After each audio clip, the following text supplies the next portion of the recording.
Okay, it's Sunday morning and we're going to take a little ride. The plastic part of the dash that has the vents and everything is out of it right now because I'm periodically taking the instrument cluster out and hunting for the tack wire. That turned out to be more difficult than expected, but we'll find it eventually. And the steering column's also apart because the turn signal cancellation doesn't work. And if you probably heard on the first test ride, you hear all this crackling and crunching and stuff when you turn the steering wheel. That's because the ring that fits over it that does the turn signal canceling is this sealed thing, and it's obviously got something wrong with it. So we'll have to get a new one of those and put it in eventually. This is our fancy camera rig here. That clamp goes on the back of the camera, and then that clamp clamps this clamp to the milk crate. The milk crate's all bungeed in there nicely, so it should be a pretty smooth ride.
coming out to the highway here, so we should actually be able to get on it a little bit if there isn't traffic.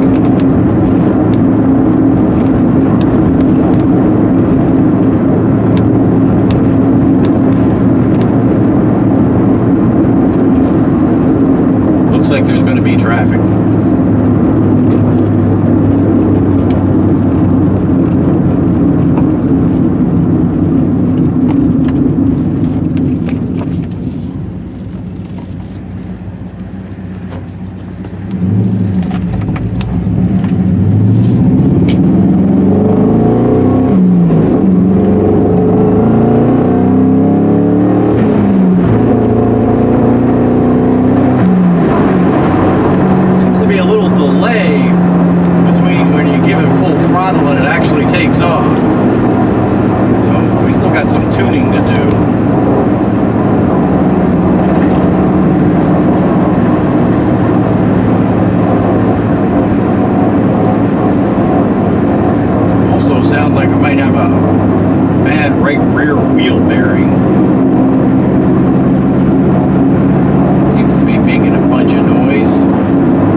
Still needs a bit of work because we've got to figure out what that right rear noise is, and the tuning is right now the Atomic LS system has given me a map incorrect reading, which is not unexpected because in the menu I can't select the map sensor that this engine has, so we'll have to call up MSD and find out how to get the right map sensor in there. Also, we still have the wrong injectors in there too, so we'll have to call them up and figure out how to get the injectors and map sensor that we're running loaded into this computer. Then hopefully things will get better. For right now, hey, it's still a blast. I'm kind of building my confidence with it by doing some short drives like this.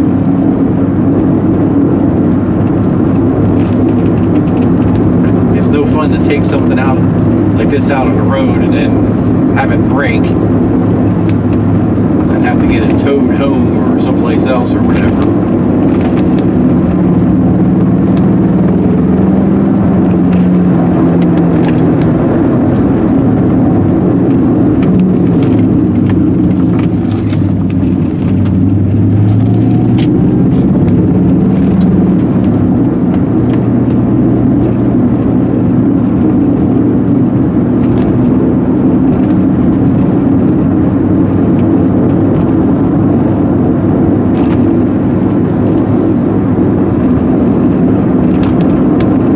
Engine-wise is really good. I mean, just driving along here, tootling along, it's staying, the coolant gauge is staying just above the bottom quarter line. So there's a line, and then there's a line above it, and that's where it is about, you know, below the middle. Typically on these unmarked gauges, you want them to be right around in the middle, not much higher than that, not much lower than that. So that's kind of running around where expected. We have a, I think it's a 176 degree thermostat in this, which is quite a bit less than the factory one. Factory one's like 195 or something like that. Staying cool. Since this was originally a displacement on demand engine, it has the high volume oil pump in it, which I'm not really in love with that because the oil pressure on this gauge, it stays, the gauge goes from 0 to 5 and it stays at about 4 or so. So it's most of the way to the top.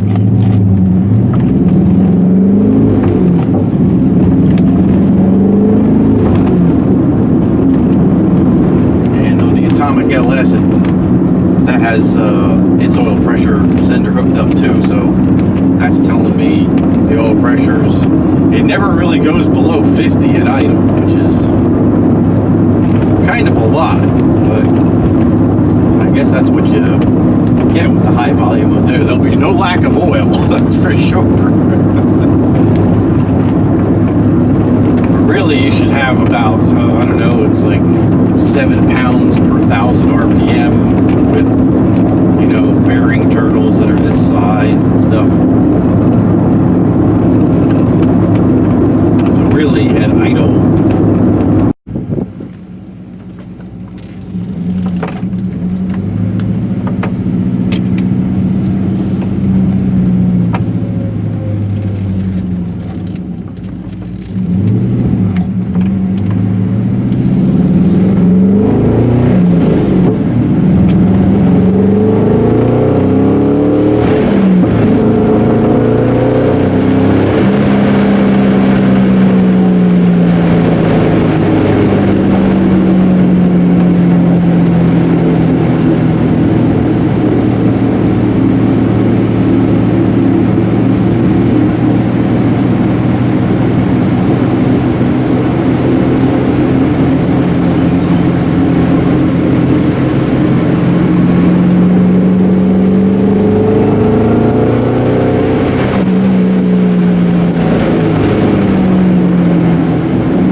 hazards of driving fast around here.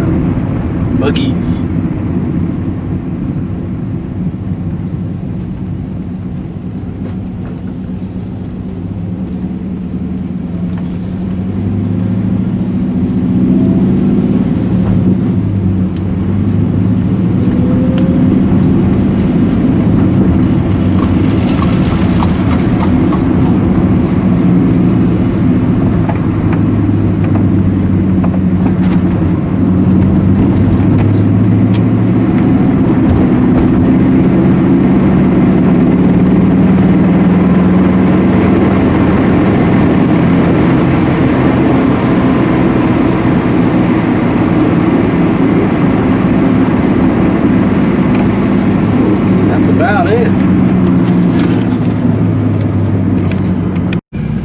Okay, so we just got back from our Sunday morning drive.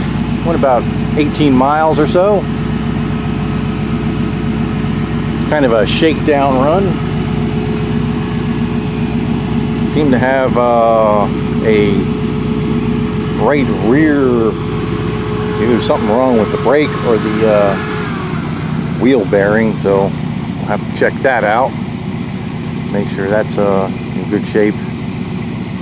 I didn't really check wheel bearings or anything when I had it apart. I wanted to avoid project creep like you tend to have with these things, where when it would go, while we're doing it, we'll start this. I mean, that was bad enough. It was supposed to take 3 months or less to get the engine conversion done, which would have made it done before last Christmas. It's the end of June now, so 10 months to get this done. But first thing that happened when we pulled the engine out is we saw the pieces of the front bearing in the front in the torque tube.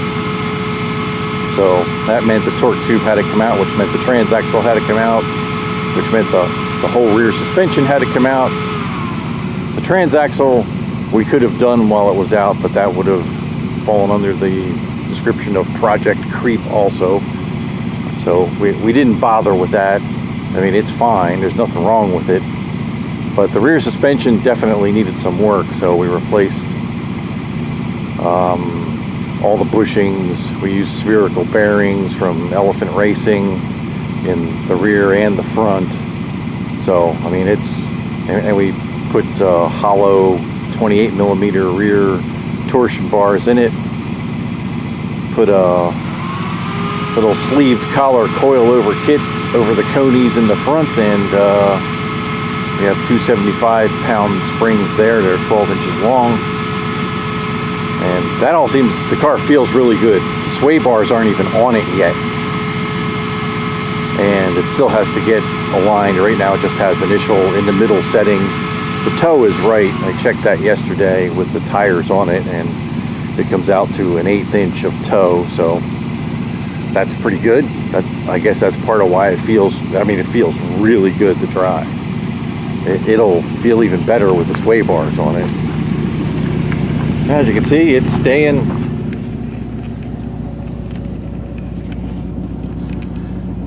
nice and cool. Temperature gauge is right in the middle. Oil pressure gauge is at a little less than 4. It's charging about 13.5 volts. Oh, except when the fan comes on, and it goes down for a second. And we still have to find that tack wire to get the tack to work.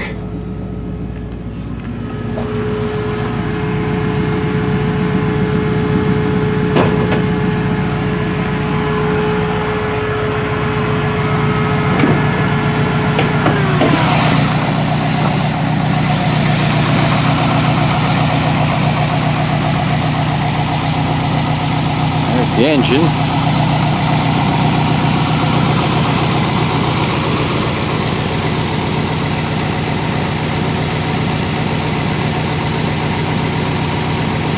It's pretty freaking awesome. I love it.